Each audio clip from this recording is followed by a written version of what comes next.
Western civilization is moving closer to a point of irreconcilable, unstable equilibrium, as frighteningly increasing numbers of people trust nothing. Media, academia, and especially the governments are no longer held in high esteem. Regaining trust is often impossible after betrayal.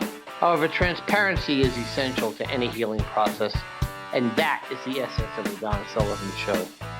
Please listen to the team explore, probe, and debate cutting-edge science, technology, and computing. Play ball!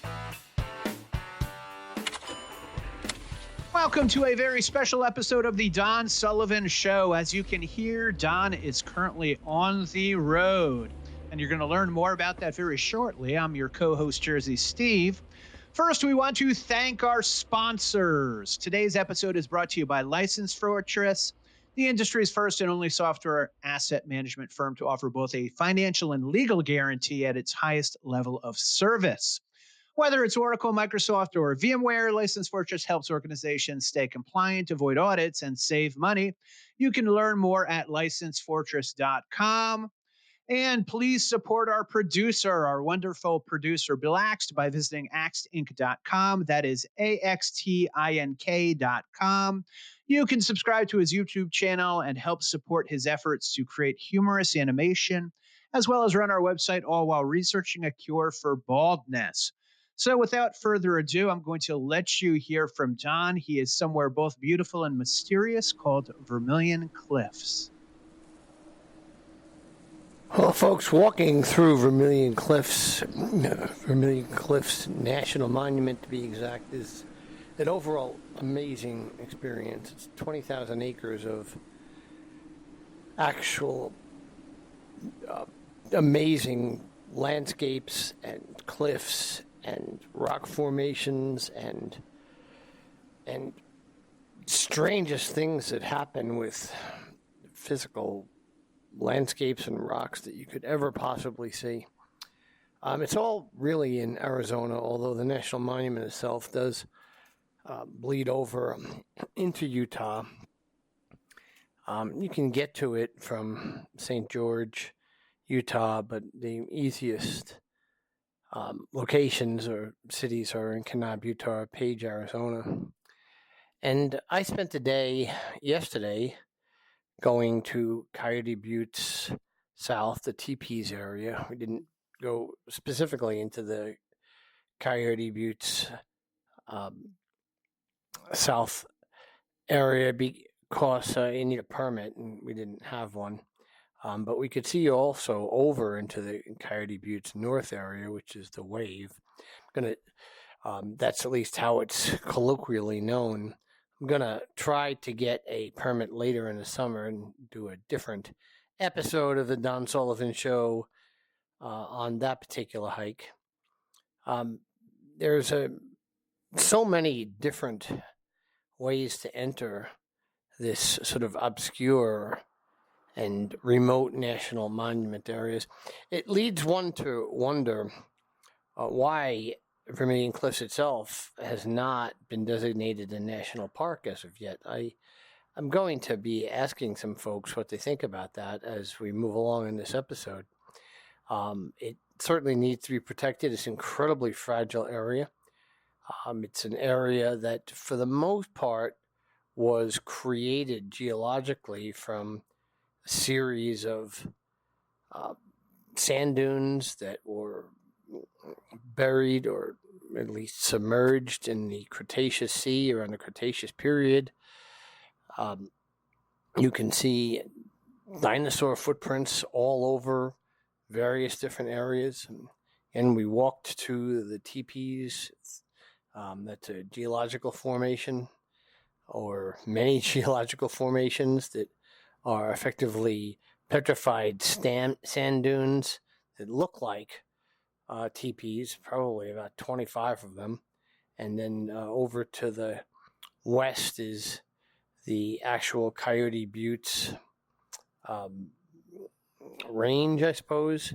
It's not really big enough to refer to it as a mountain range, but it is a set of buttes in that sense, as it's called.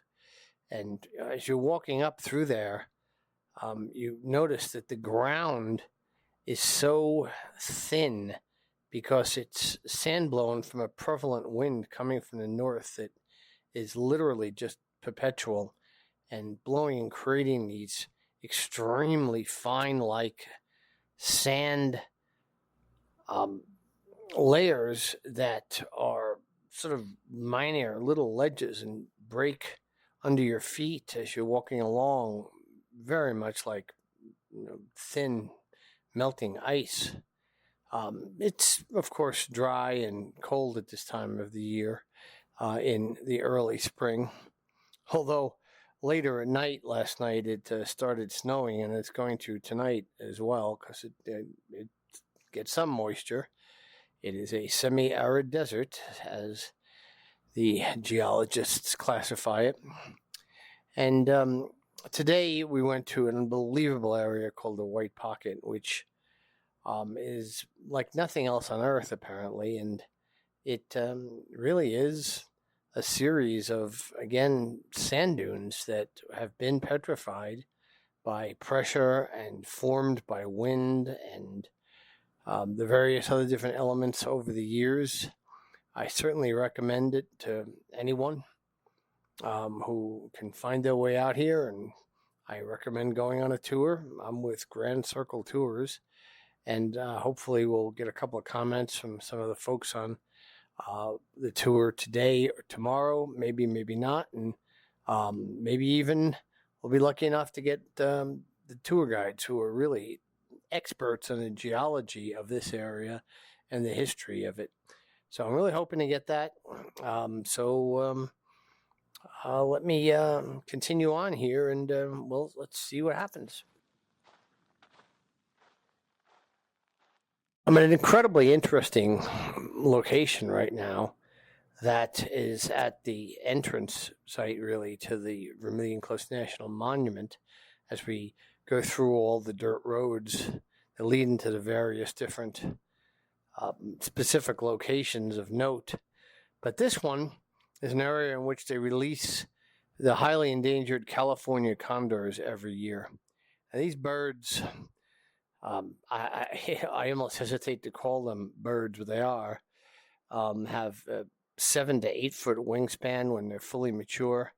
And they are the biologists are trying to allow them to repopulate these areas. They live up in the cliffs. I haven't had the opportunity to see one yet, but they are enormous, and they every May 1st apparently release some of the hatchlings that they are taking care of and hoping that they are able to go up and make a home for themselves and again reconstitute the population, as we in America have done so well with so many species that either by our own hands or just by an accident of nature or by accidental interaction with the presence of humanity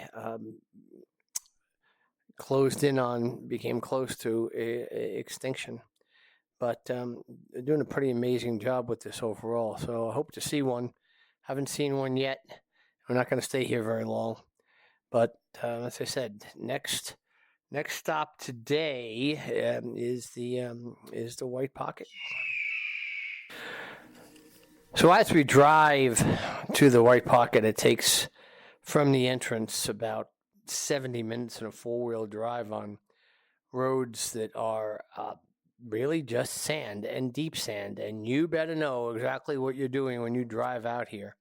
If you run into deep mud, or you run into just simply deep sand and you don't have the right vehicle, or you don't have the right skills to drive that vehicle, you're going to get stuck and you are going to have a significant problem because you're 3 hours away from a tow truck that has the potential to pull you out. Even if you have a winch, there aren't trees that are substantial enough to lock onto that winch or lock the winch onto your vehicle and pull it out. You can try to help yourself with certain gear that's available specifically to help you gain some traction or drive up on these sort of plastic ramps to pull you out of a a sand burial, as it so is, because I've seen a couple of vehicles here who are buried nearly almost all the way up past their tires. But fortunately, our driver here is very capable and knows exactly how to maneuver this very capable vehicle in these sand roads. They don't maintain these roads. They maintain the main road going into Vermillion Cliffs, which goes between 89 and 89A in Utah, 89 in Arizona, and 89A in Utah. That's maintained. That's a pretty good road. And there are some roads that are just washboarded out, like dirt roads you find all over the West. But in the case of these roads going to these points of note that I said we were going to explore over the next couple of days, they're just deep sand roads, and they take a long time to get to. So the Bureau of Land Management provides a pretty good map of the various different sand roads through what's called the Coral Valley within the Vermillion Cliffs National Monument. But it's still pretty easy to get lost out here. These sand roads are, in reality, county roads, but they're not really maintained at all by anyone, so they're just sand. And as we drive through them, we can look around and see one incredible natural phenomena from a geologic perspective after another. And so here we are at the entrance point, or the parking lot. There are a few cars here to the White Pocket.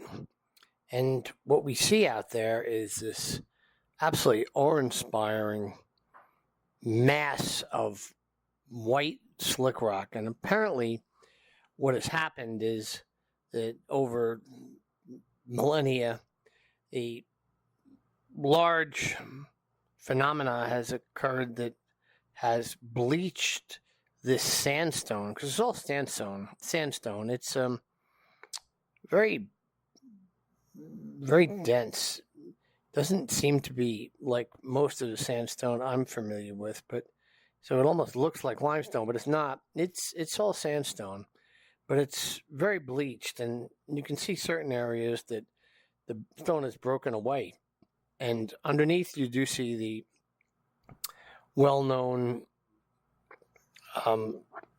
look to the sandstone, the orange color, but on the top and throughout the entire area, it's all just pure white, almost blinding white. So it happens to be an overcast day, so it's not all that blinding, but so I contradict myself, but it is massive and amazing. There are dinosaur footprints all over the place as we traverse up and down the rock from one incredibly bizarre, some might even say grotesque, sets of rock formations and different layers of rock that have been twisted and turned over, again, the millennia, if not different eras, millions of years. Sometimes people refer to these as striations. They're not. That's really a term reserved for glacial phenomena with rocks scraping on one another. But these are just rock layers that have been twisted and turned. And some of them, again, are so fragile that if you touch them or step on them, they're just going to crumble. So you got to be really careful of where you're walking. But as I said, for the most part, the base rock that we're walking on and climbing all over is extremely strong, or extremely hard, that is. And the views are just absolutely phenomenal. So as we walk over the stones of this amazing, they actually say awe-inspiring slick rock, that is the national, or the BLM's official brochure, and I agree. We're seeing all of the yellows and oranges and mostly white formations, the mineral deposits, and then we're seeing these strange iron effusions or infusions that, I guess that's not the right word. It's etrusions, I think, that are just sticking through the ground. That for some reason, the iron that's embedded deep within the sandstone is pushing its way out, and they're all over the place. And we're seeing these little iron pellets that are prolific, in fact, ubiquitous, all the way through the low-lying areas within the White Pocket area. So I think we've got to be extremely careful because there is vegetation, there is some animals, very few birds and squirrels that I'm seeing running around. But it's a very inhospitable place overall for any type of wildlife. But at the same time, it's an absolutely incredible experience observing all of the different types of rock formations that you see within this general area called White Pocket. So I'm standing up on the highest point that I can reach myself safely after scrambling up. I'd say this is probably a scrambling level 2. Pretty safe, not a lot of loose sand. Pretty, they call it slick rock, of course, white slick rock in this case, but it seemed to be pretty safe in that there was very little slippage on my part. Some of the people that I'm on tour with here had a little bit more trouble. Some of them just scampered up, but we're all up at the top. Not too windy. It was extremely windy yesterday at the teepees area.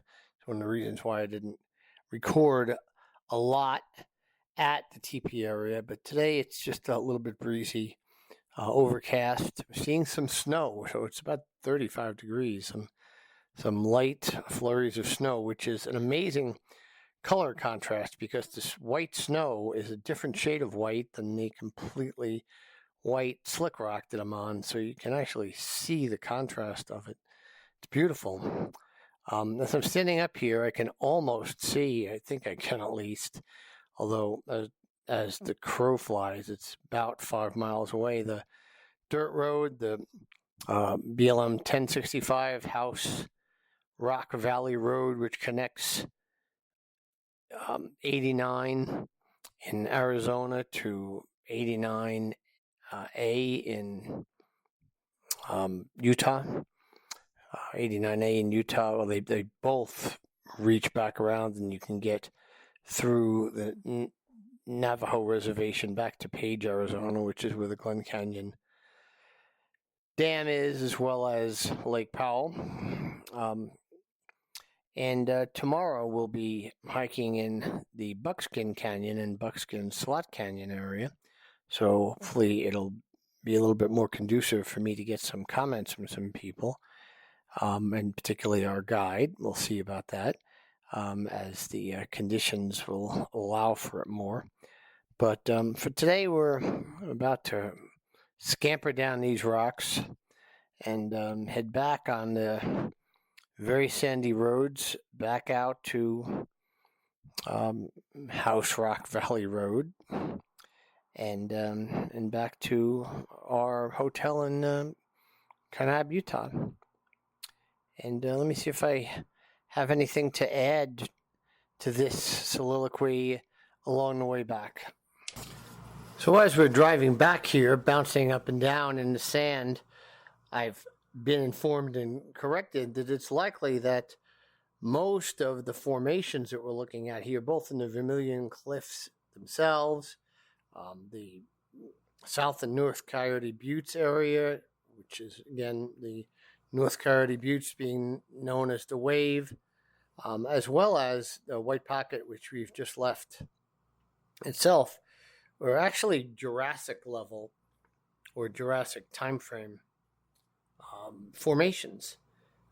It's likely that the sea in the Cretaceous time is also responsible, but that these rocks and even the dinosaur footprints that I just saw literally dozens of date all the way back to the Jurassic time frame, which goes to 100 million years ago plus.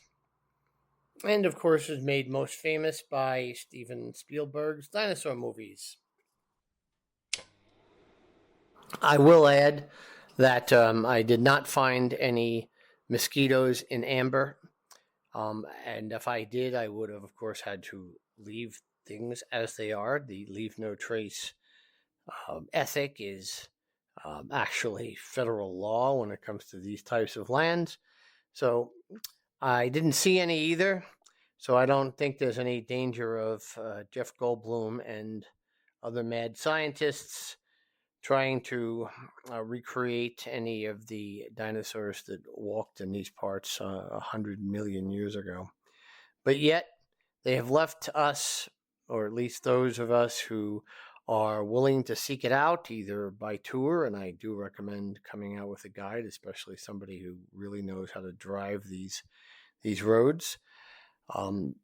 They have left an incredible visual and emotional and spiritual experience for us, looking at all these disparate and contradictory, bizarre, some, as I said before, grotesque, different rock formations. I'm sure that the peoples who lived here over thousands of years would have had all type of different stories to explain how the various different formations occurred or what they represented to them. We don't really know too many of those stories, but we can make up our own, certainly, and we can close our eyes and envision where they came from, what forces over the millennia and millions of years at different eras responsible for creating all of this. It's an amazing overall experience. And again, we're bouncing around here so much, so I can't really say too much else. I'm dropping my recorder every now and then. So I apologize if there's a few blips here and there. Sorry, guys. I'm talking to a driver and guide here. But let's hope we can get a couple of comments for this episode of the Don Sullivan Show before we end this 3-day tour.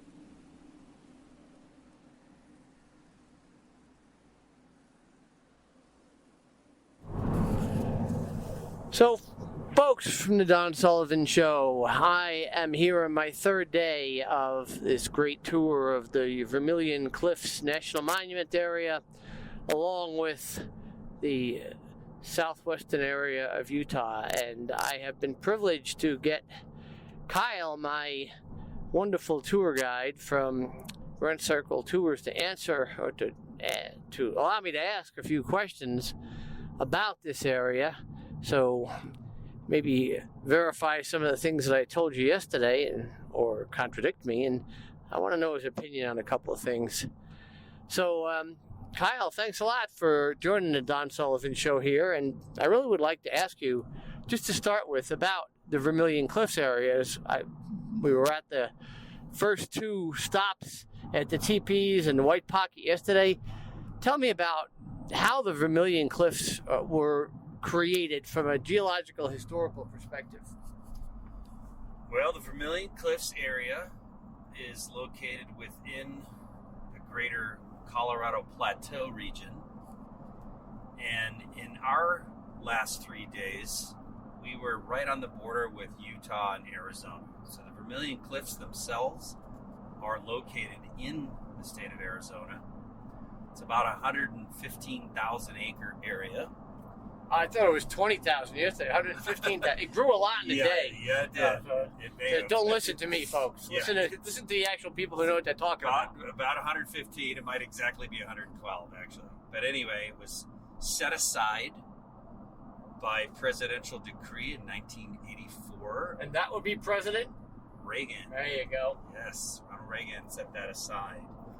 And for many, many, many years, very few people other than locals in Page, Arizona, southern Utah, Kanab area even knew of its existence.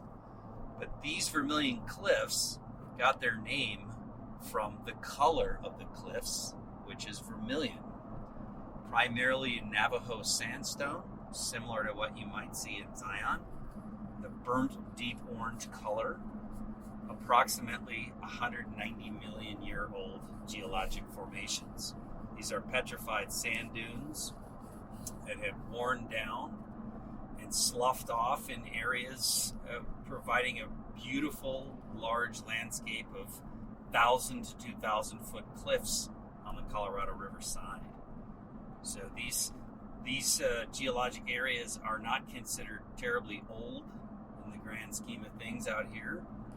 Grand Canyon has much, much older rocks, but in the Jurassic period, it's some of the more scenic rocks that people love. So it's Jurassic period is the stones, or is the age of the stones, but it was the Cretaceous area, the Cretaceous Sea, that probably did the artwork. Yeah, so inland seas moving throughout the whole state of Utah and further south. Half of Utah was on the coast at one point.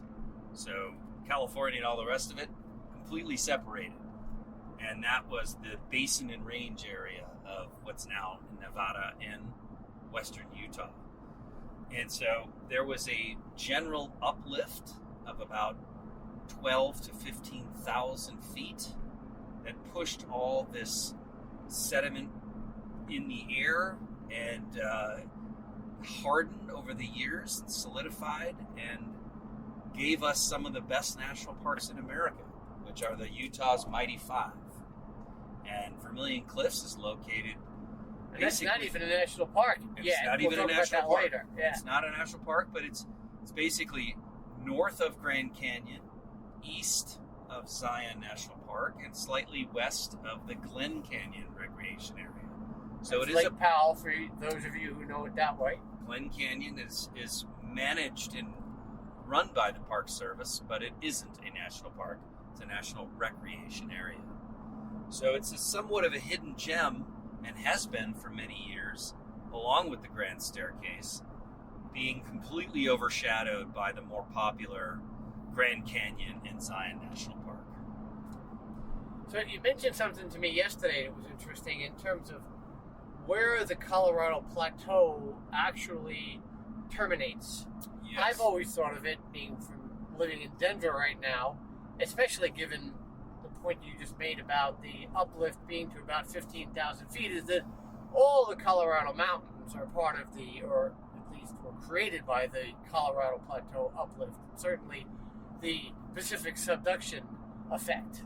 But you were mentioning that the Colorado Plateau itself kind of stops at the San Juans and the lower southwest area of Colorado. Mm-hmm. That's right. And so very little of the Colorado Plateau is actually located in present-day state boundaries of Colorado. Slightly in Colorado, slightly in New Mexico, but primarily Arizona and Utah. South of Moab, north of the Mogollon Rim, east of the Hurricane Fault. Hurricane being a town yes. to the east of St. George in Correct. Utah. Yeah. It's just slightly west of Zion National Park boundary. So it's very, very close to Zion National Park. So Zion itself is located in the Colorado Plateau. So when you go to Bryce or Zion or Vermillion or the Grand Canyon, I'm going to Bryce tomorrow, it seems like all the rocks are different, but they come from such a nearby physical area. Why is that? Well, the depositional program occurred over tens of millions of years. So you do have a lot of different types of rocks within that very small region. Bryce is much younger.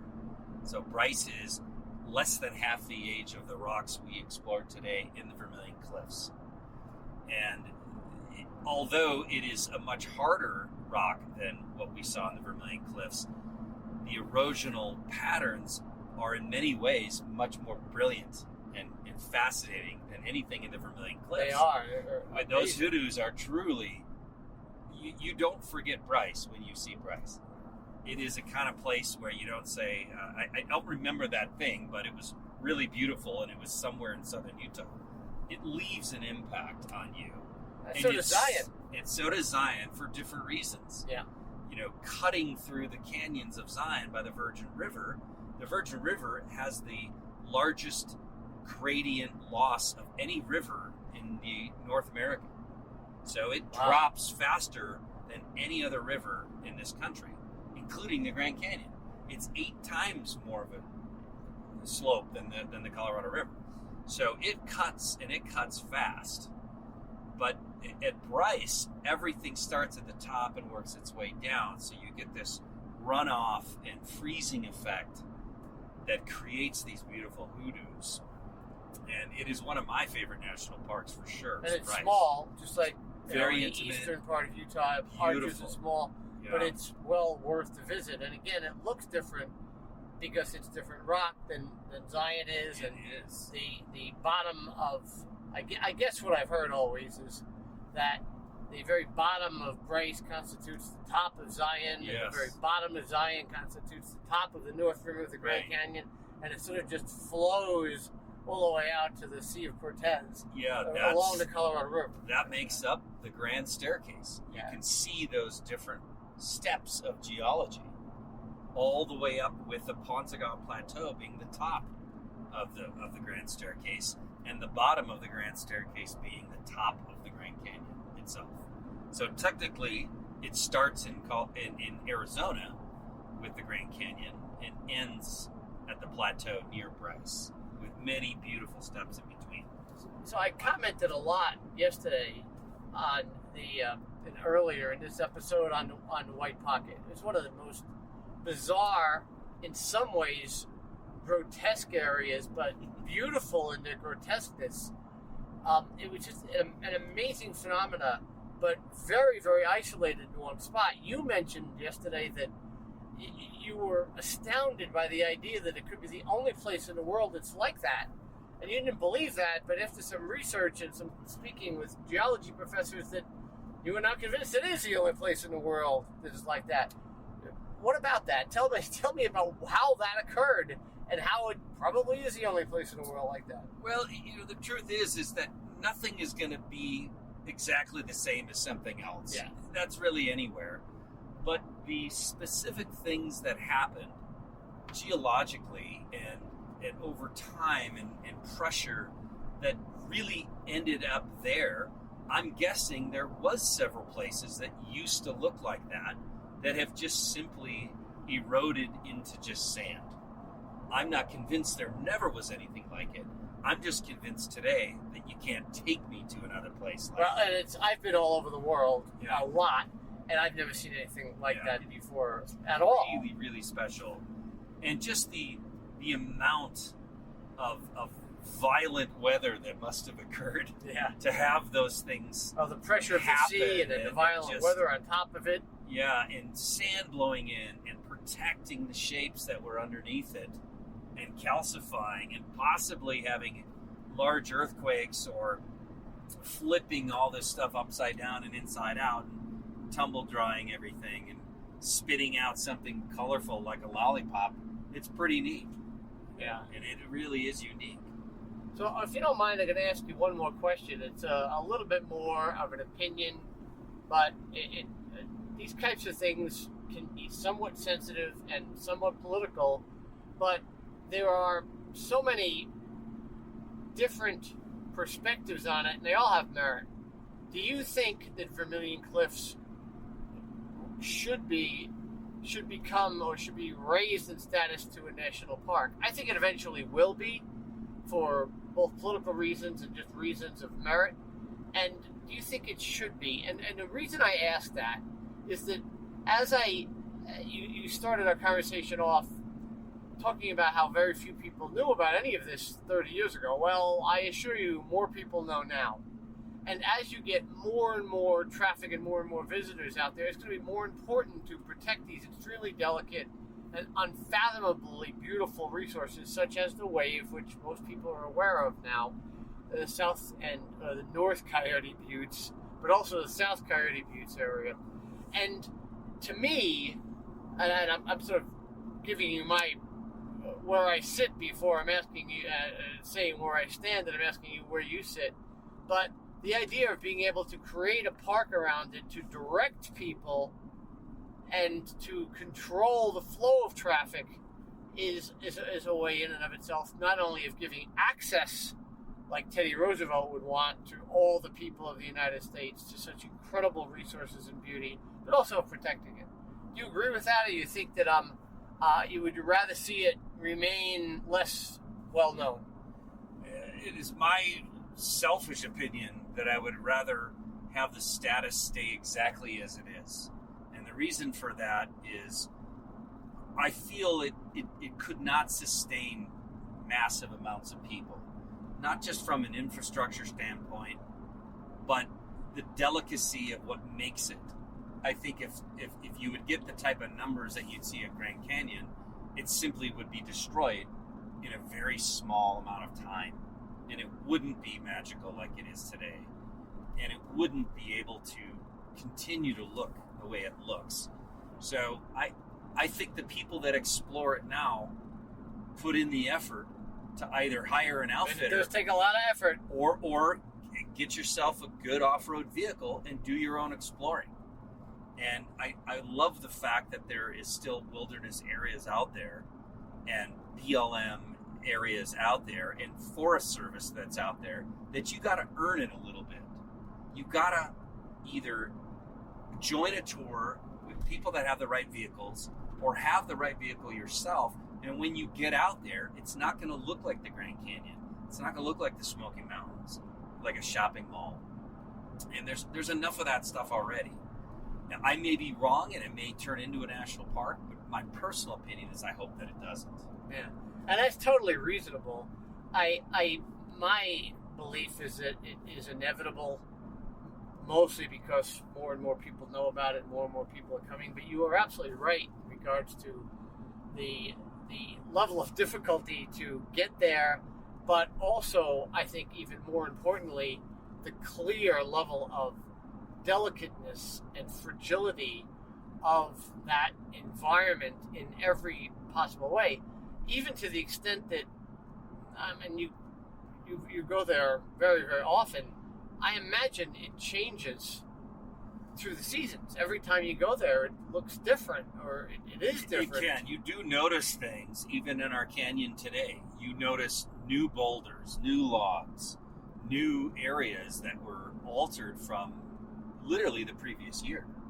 With each flash flood, with each changing of the season, it's so delicate that you can actually, in your own lifetime, see major changes of that area. Well, the lace rock up on top of Coyote Butte, you could literally breathe on it and damage it. And that used to be in the wave itself. Yeah. I've seen pictures of that. I never witnessed it myself because I didn't really explore it until the late 90s. Yeah. But I have seen photos of very, very delicate stuff there that simply got ground down by footprints and people sitting on it, breaking it. Well, even when we were walking, the ground was, we were trying to be as careful as possible, but there's no trails, and we're walking through the brush and doing our best to walk just in sand. But once you get up on the Butte area itself, there is nothing but this incredibly thin sand that I guess is rock, but it has the strength of old ice that you just break through. And certainly if you have large crowds out there, and within no time it would just disappear. It would just degrade. It's not hard enough. It's not solid like the limestone. You can't. It will wear out on its own without people. It'll certainly expedite it if there is crowds. So if they do wind up making it into a national park, which I again do believe is inevitable, they're going to have to put a tremendous amount of thought into exactly how they direct what will follow is large crowds, as inevitably that is the case. And they're going to be very, very careful as to how they manage the crowds, or they're going to eventually dissipate and ruin this incredible natural resource that heretofore has gone, is saved and is obscure enough that it is not affected by the the rush of humanity. So I'm privileged to have actually been part of it and seen it this week in this episode of the Don Sullivan Show. I'm glad I could talk about it. And Kyle, I really want to thank you for being willing to comment, and we will probably do this again. As I said, and I've promised to the Don Sullivan Show audience, I'm going to do one of these episodes from the bottom of the Grand Canyon, and maybe you'll be there with me. Okay. It was a pleasure spending the last 3 days in our great area, southern Utah. Okay, thanks a lot. Okay, bye-bye, everybody.